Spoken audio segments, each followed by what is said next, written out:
L'heure des vrais adorateurs. Troisième partie, l'incendie d'amour.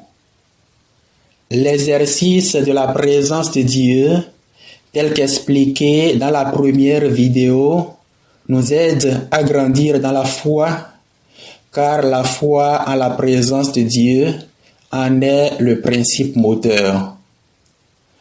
Le bain de miséricorde, tel qu'expliqué dans la deuxième vidéo, nous aide à grandir dans l'espérance, car l'espérance en la miséricorde de Dieu en est le principe moteur. Mais à quoi servirait-il de grandir dans la foi et dans l'espérance si l'on ne grandit pas dans l'amour? Saint Paul ne dit-il pas: s'il me manque l'amour, je ne suis rien. Confère 1 Corinthiens 13, verset 2. C'est pourquoi l'oraison pascale, contemplation du mystère pascal du Christ, qui sera expliqué dans cette troisième vidéo, nous aidera à grandir dans la charité, étant donné que l'amour de Dieu manifesté en Jésus-Christ en est le principe moteur. Cette distinction des vertus théologales en fonction des exercices spirituels ne doit pas nous faire croire que dans l'exercice de la présence de Dieu, il n'y avait que la foi, tandis que l'espérance et la charité étaient absentes, ou que dans le bain de miséricorde, il n'y avait que l'espérance, tandis que la foi et la charité étaient absentes, ou encore que dans l'incendie d'amour, il n'y a que la charité, tandis que la foi et l'espérance sont absentes. Non. Car, comme l'explique le père Philippe Ferlaille dans son ouvrage Les vertus théologales, foi, espérance, charité, les trois forment une unité vivante. Pour commencer, pourquoi parlons-nous ici d'incendie d'amour? Les mystiques et les saints ont généralement exprimé l'union avec Dieu avec les métaphores du feu. L'expression incendie de l'amour est de Saint Bonaventure. Ce qui m'a aidé à la comprendre et à la préférer à d'autres terminologies comme étincelle d'amour, flamme d'amour, feu d'amour, c'est l'expérience que nous faisions quand nous allions au champ. Pour avoir le feu, il fallait trouver des bois bien secs et des herbes bien sèches, puis s'aider d'une bûchette d'allumettes. Ensuite, il fallait entretenir ce feu, en raviver l'ardeur et la flamme au moyen d'un éventail ou de quelques gouttes de pétrole. Quand les herbes et les bois n'étaient pas bien secs, c'était peine perdue. Paradoxalement, quand il y avait un incendie, même nos plantations d'acajou qui étaient toutes vertes, ainsi que les forêts vertes qui nous entouraient, étaient toutes ravagées et consumées par le feu. Alors je me suis dit que les saints qui se sont longtemps exercés à la méditation, aux mortifications et aux austérités, se sont tellement bien disposés qu'une seule étincelle de l'amour divin suffit pour qu'ils soient consumés en amour. Et si le feu s'étiole, il leur suffit de recourir encore à l'ascèse, à la mortification pour le rallumer, un peu comme nous utilisions l'éventail ou le pétrole. Par contre, quelqu'un comme moi, dont le cœur est constamment en proie au doute et à l'impatience, dont les passions ne sont pas encore bien mortifiées et qui me débat encore dans les péchés mortels, il n'en faudra pas moins qu'un incendie pour me faire prendre feu. J'ai donc préféré l'expression de Saint Bonaventure pour exprimer ce à quoi l'on aspire dans l'exercice de l'oraison pascale. Alors, puisque c'est d'un incendie d'amour qu'on a besoin, il faut aller là où l'amour de Dieu se manifeste au plus haut point, à savoir dans le mystère pascal du Christ, c'est-à-dire sa passion, mort et résurrection, car comme le dit notre Seigneur, il n'y a pas d'amour plus grand que de donner sa vie pour ceux qu'on aime. Jean chapitre 15, verset 13. Aller directement au mystère pascal du Christ rejoint d'ailleurs ce que la Sainte Vierge disait à Sainte Faustine. Je cite, « Fixe tes regards sur la passion de mon Fils ». Fin de citation. Confère Sainte Faustine, Petit Journal, 448. Jésus lui-même confirma, je cite, « Une heure de méditation sur ma douloureuse passion a un plus grand mérite que toute une année de flagellation jusqu'au sang. La considération de mes plaies douloureuses est d'un grand profit pour toi et me procure une grande joie. » Fin de citation, confère Petit Journal 368. Et plus loin, je cite, « Il y a peu d'âmes qui méditent avec une véritable compassion. J'accorde de grandes grâces aux âmes qui méditent pieusement ma passion. » Fin de citation, Petit Journal 736. Sans commentaire, tout ce que nous avons donc à faire, c'est de contempler pieusement l'amour qui s'immole pour nous dans les pires humiliations et les pires douleurs de sa passion, mort et résurrection, puis de nous laisser incendier par son amour. En effet, comment ne pas aimer celui qui pour nous fut à Gethsémani saisi d'une telle angoisse que sa sueur devint comme des caillots de sang qui tombaient à terre, confère Luc 22, verset 44. À ce propos, la bienheureuse Anne-Catherine Emmerich relate qu'après que le Seigneur eut dit à ses apôtres « Mon âme est triste à en mourir, demeurez ici et veillez avec moi », puis se fut éloigné d'eux, de terribles visions l'assaillirent, un large cercle d'images effrayantes qui se resserrait de plus en plus. Sa tristesse et son angoisse croissaient. Il se retira tout tremblant dans une grotte afin d'y prier, semblable à un homme qui cherche un abri. Mais les visions menaçantes les poursuivirent et devinrent de plus en plus distinctes. Cette étroite caverne semblait renfermer l'horrible spectacle de tous les péchés commis depuis la première chute jusqu'à la fin du monde et celui de leur châtiment. Ainsi laissé tout entier à sa seule humanité, implorant Dieu avec une tristesse et une angoisse inexprimables, le Sauveur tomba sur son visage et tous les péchés du monde lui apparurent sous des formes infinies avec toute leur laideur intérieure. Il les prit tous sur lui et s'offrit dans sa prière à la justice de son Père céleste pour payer cette effroyable dette. Mais Satan, qui, sous une forme effrayante, s'agitait au milieu de toutes ces horreurs avec un rire infernal, montrait une fureur toujours croissante et faisait passer devant son âme des tableaux de plus en plus affreux. Le reste de la grotte était plein d'affreuses visions de nos crimes et de mauvais esprits qui insultaient et assaillaient Jésus. Le Seigneur se tordait comme un ver sous le poids de sa douleur et de ses angoisses. Je vis la caverne autour de lui remplie de formes effrayantes. Je vis tous les péchés, toute la méchanceté, tous les vices, tous les tourments, toutes les ingratitudes qui l'accablaient.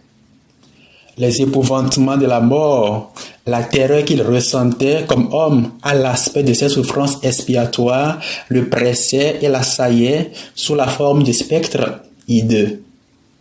Il tombait çà et là, se tordait les mains, la sueur le couvrait, il tremblait et frémissait. Des anges vinrent lui montrer dans des séries de visions tout ce qu'il devait embrasser de douleur afin d'expier le péché. Ils lui montrèrent dans la satisfaction qu'il devait donner à la justice divine une souffrance du corps et de l'âme, comprenant toutes les peines dues à la concupiscence de l'humanité tout entière. Aucune langue ne peut exprimer quelle épouvante et quelle douleur vinrent fondre sur l'âme de Jésus à la vue de ces terribles expiations. L'horreur de cette vision fut telle qu'une sueur de sang sortit de son corps. Je vis le sang rouler en larges gouttes sur le pâle visage du Sauveur. Confère bienheureuse Anne-Catherine Emmerich, La douloureuse passion de notre Seigneur Jésus-Christ, page 51 à 65. Comment ne pas aimer celui qui pour nous accepta d'être trahi et renié par ses amis? Par rapport à la trahison de Judas, on lit, je cite, « Il parlait encore quand survint une troupe. Celui qu'on appelait Judas, un des 12, marchait à sa tête. Il s'approcha de Jésus pour lui donner un baiser. Jésus lui dit, « Judas, c'est par un baiser que tu livres le Fils de l'homme. » Confère Luc chapitre 22, versets 47 et 48. La fuite de tous les apôtres à l'arrestation de Jésus est relatée dans les évangiles. Je cite, « Et tous l'abandonnèrent et prirent la fuite. Un jeune homme le suivait, n'ayant qu'un drap sur le corps. On l'arrête, mais lui, lâchant le drap, s'enfuit tout nu. » Confère Marc chapitre 14, versets 50 à 52. Quant au triple reniement de Pierre, on lit ce qui suit. Il se mit à jurer avec des imprécations. « Je ne connais pas cet homme. Je ne sais pas, je ne comprends pas ce que tu veux dire. Je ne connais pas l'homme dont vous me parlez. » Comment ne pas être ému et comment ne pas aimer celui qui pour nous, au Sanhédrin, fut bafoué et maltraité? Je cite, « Quelques-uns se mirent à cracher sur lui, à lui couvrir le visage, à lui donner des coups et à lui dire, « Fais le prophète. » Et les serviteurs le reçurent avec des gifles.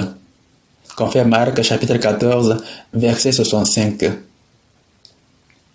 Comment ne pas aimer le juste à qui fut préféré un meurtrier et dont tous réclamèrent la mort, après qu'il eut passé 3 ans parmi eux à faire le bien, à guérir, à consoler, à enseigner. Je cite, « Pilate demanda à la foule, « Qui voulez-vous que je vous relâche, Barabbas ou Jésus qu'on appelle Messie ?» Ils répondirent, « Barabbas. » Pilate leur demanda, « Que ferai-je donc de Jésus qu'on appelle Christ ?» Ils répondirent tous, « Qu'il soit crucifié. » Pilate relâcha donc Barabbas, qui était un brigand jeté en prison pour émeute et meurtre. Quant à Jésus, après l'avoir fait flageller, il le livra pour qu'il soit crucifié. Chers frères et sœurs, comment ne pas aimer celui qui pour nous fut cruellement flagellé par des bourreaux drogués et possédés? La bienheureuse Anne-Catherine Emmerich raconte, « Ces hommes cruels avaient déjà attaché à cette même colonne et fouetté jusqu'à la mort de pauvres condamnés. Ils ressemblaient à des bêtes sauvages ou à des démons et paraissaient à moitié ivres. Jésus embrassa la colonne.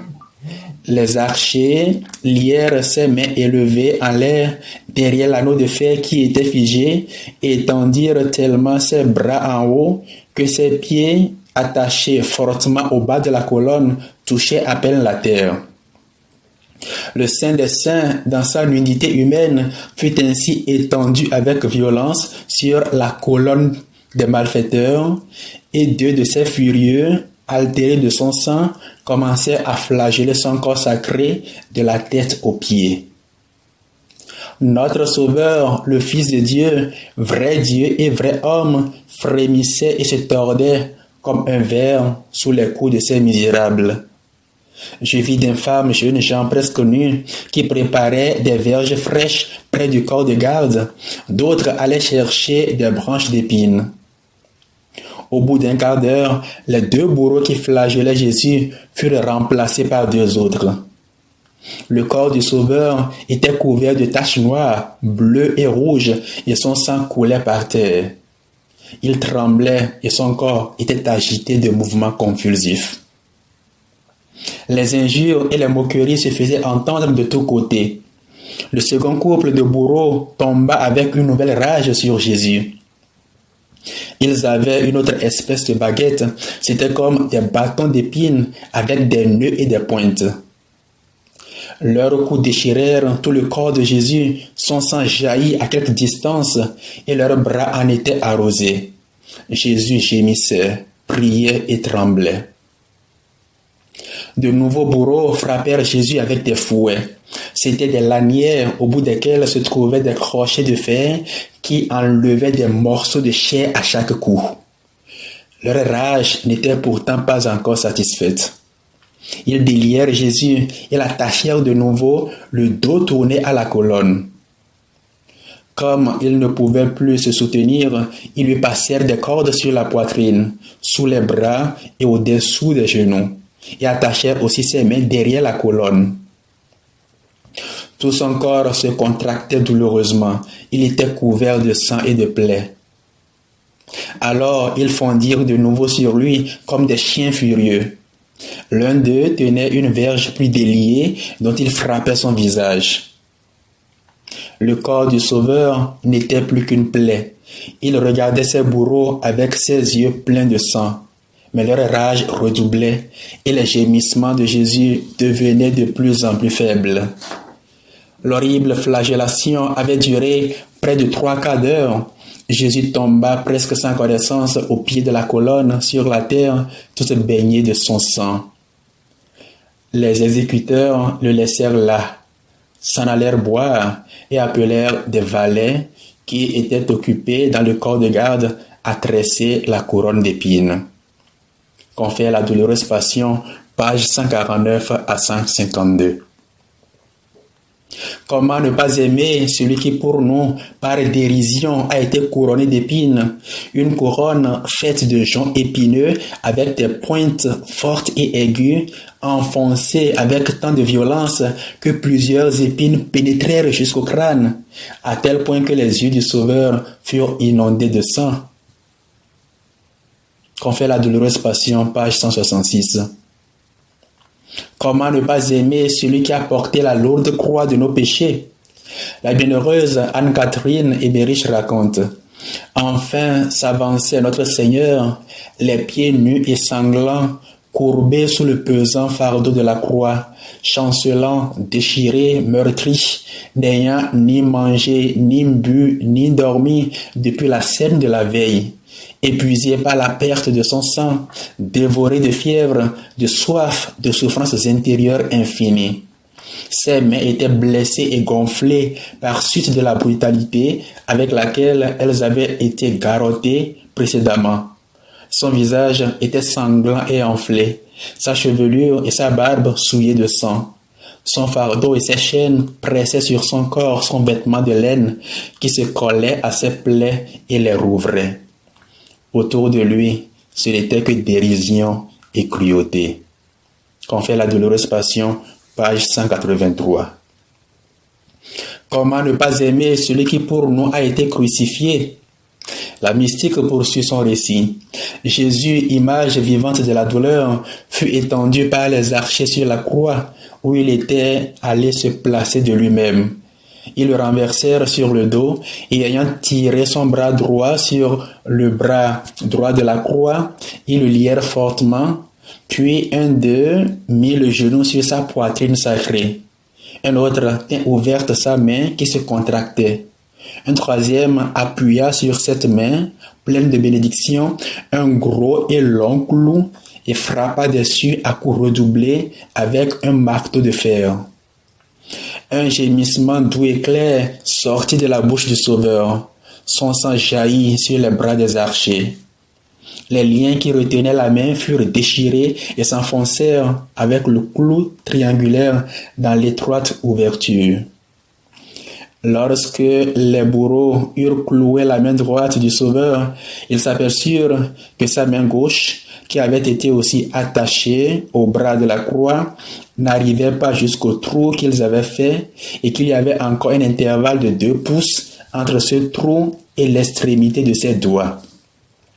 Alors ils attachèrent une corde à son bras gauche et le tirèrent de toute leur force, en appuyant les pieds contre la croix jusqu'à ce que la main atteignît la place du clou.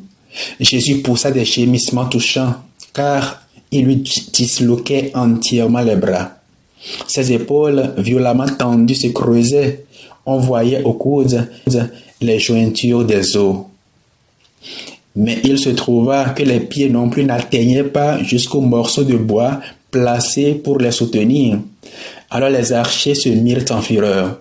« Il ne veut pas s'allonger, disait-il, nous allons l'aider. » Alors ils attachèrent des cordes à sa jambe droite et l'attendirent violemment jusqu'à ce que le pied atteignît le morceau de bois. Il y eut une dislocation si horrible qu'on entendit craquer la poitrine de Jésus et qu'il s'écria à haute voix « Oh mon Dieu! Oh mon Dieu !» Ce fut une épouvantable souffrance. Ils prirent un clou beaucoup plus long que ceux des mains. Le plus horrible qu'ils eussent, l'enfoncèrent à travers la blessure faite au pied gauche, puis à travers le pied droit, jusque dans le morceau de bois et jusque dans l'arbre de la croix. Cette opération fut plus douloureuse que tout le reste à cause de la distension du corps. Ils élevèrent la croix et poussèrent le pied jusqu'au trou qu'on avait creusé pour elle et où elle s'enfonça de tout son poids avec une terrible secousse. Jésus poussa un cri de douleur. Tout le poids de son corps pesa verticalement. Ses blessures s'élargirent, son sang coula abondamment et ses os disloqués s'entrechoquèrent. Comment ne pas aimer celui qui pour nous souffrit une soif mortelle? Je cite, « Jésus souffrait horriblement de la soif, car les blessures faites par sa barbare flagellation lui avaient donné la fièvre, et il frissonnait.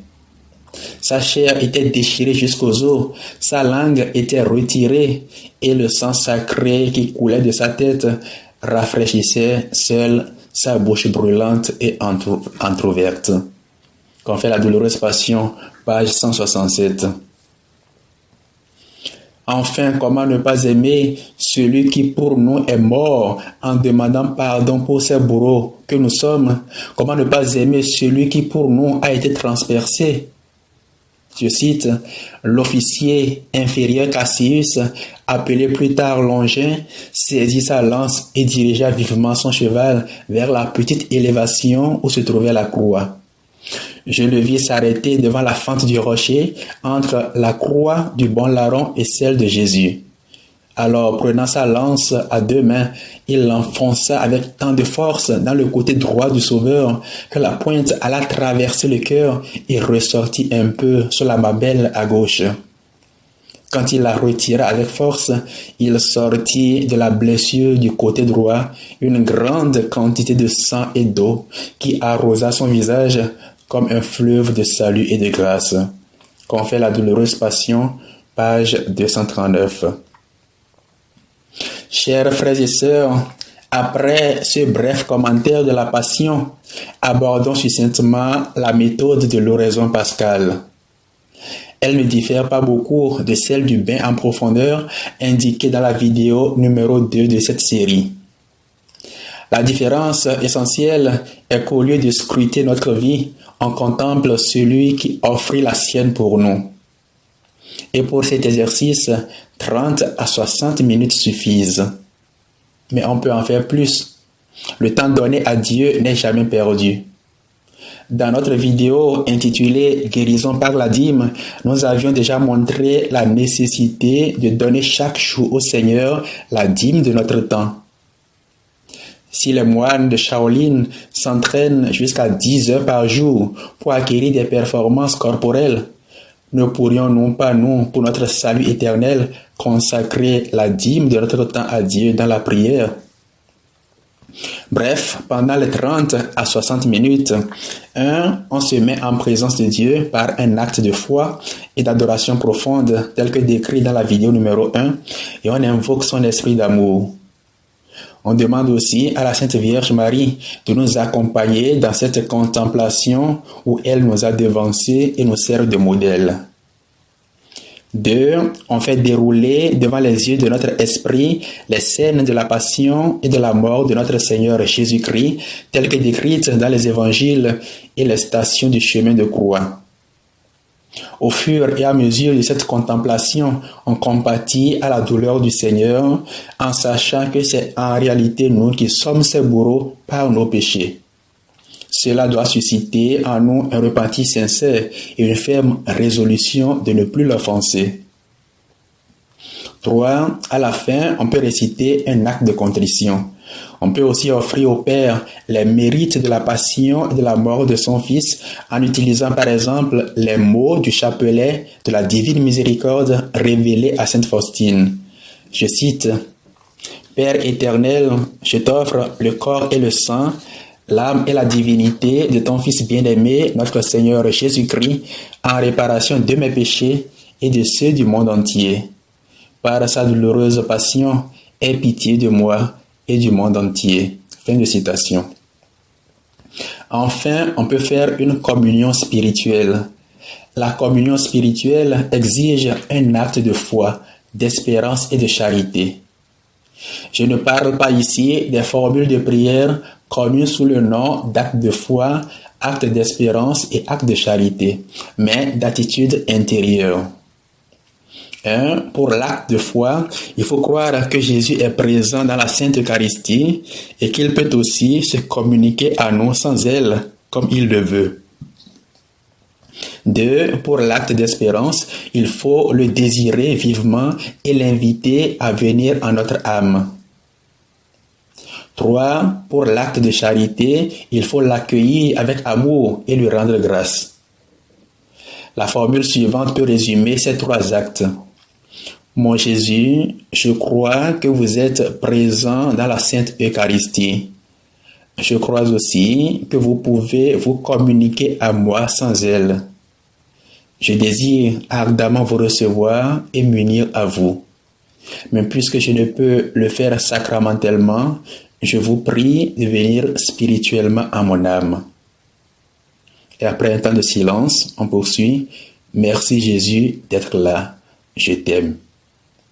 Oui, chers frères et sœurs, cette communion spirituelle est particulièrement importante en ces temps où la communion sacramentelle est devenue difficile. Conclusion. Chers frères et sœurs, en conclusion à ce long parcours sur l'adoration en esprit et en vérité, il faut souligner que c'est Dieu lui-même qui façonne ses adorateurs. Tout ce qu'il attend de nous, c'est que nous nous disposions à sa grâce. C'est cette mise à disposition que les moyens indiqués dans ce triple enseignement veulent favoriser. Mais ils ne sont que des suggestions. Le plus important est que chacun se laisse guider intérieurement par l'Esprit Saint qui a pour chaque âme un chemin unique. Car il n'y a pas 2 âmes dont les chemins de sanctification soient identiques. Une remarque importante, afin de nous aider à la contemplation des souffrances du Seigneur rapportées dans les Saintes Écritures, nous avons fait recours dans cette vidéo aux révélations privées reçues par la bienheureuse mystique allemande Anne-Catherine Emmerich. Révélation explicitement mentionnée par le pape Jean-Paul II dans le procès officiel de sa béatification où il parle de, je cite, « l'œuvre de la providence divine dans la vie de la célèbre mystique du Land de Münster, la bienheureuse Anna Katharina Emmerich qui a crié la passion douloureuse de notre Seigneur Jésus-Christ et l'a vécu dans son corps. » Fin de citation, Jean-Paul II, homélie pour la béatification des 5 serviteurs de Dieu, chapelle papale de Rome, dimanche 3 octobre 2004, numéro 5. Ceci dit, je voudrais rappeler la position officielle de l'Église catholique par rapport à tout ce qui est révélation privée. Et je cite, « Au fil des siècles, il y a eu des révélations dites privées dont certaines ont été reconnues par l'autorité de l'Église. Elles n'appartiennent cependant pas au dépôt de la foi. Leur rôle n'est pas d'améliorer ou de compléter la révélation définitive du Christ, mais d'aider à en vivre plus pleinement à une certaine époque de l'histoire. Guidé par le magistère de l'Église, le sens des fidèles sait discerner et accueillir ce qui, dans ces révélations, constitue un appel authentique du Christ ou de ses saints à l'Église. Fin de citation, confère Catéchisme de l'Église catholique, numéro 67. Alors, face à ces instructions, la juste attitude serait peut-être de considérer les visions de la Passion non comme des révélations, mais comme des méditations inspirées. Dans la prochaine vidéo, nous aborderons le thème du Golgotha intérieur qui résume toutes les pratiques indiquées dans cet enseignement. Car les vrais adorateurs se tiennent avec Marie au pied de la croix. Confère Jean chapitre 19, versets 25 à 27.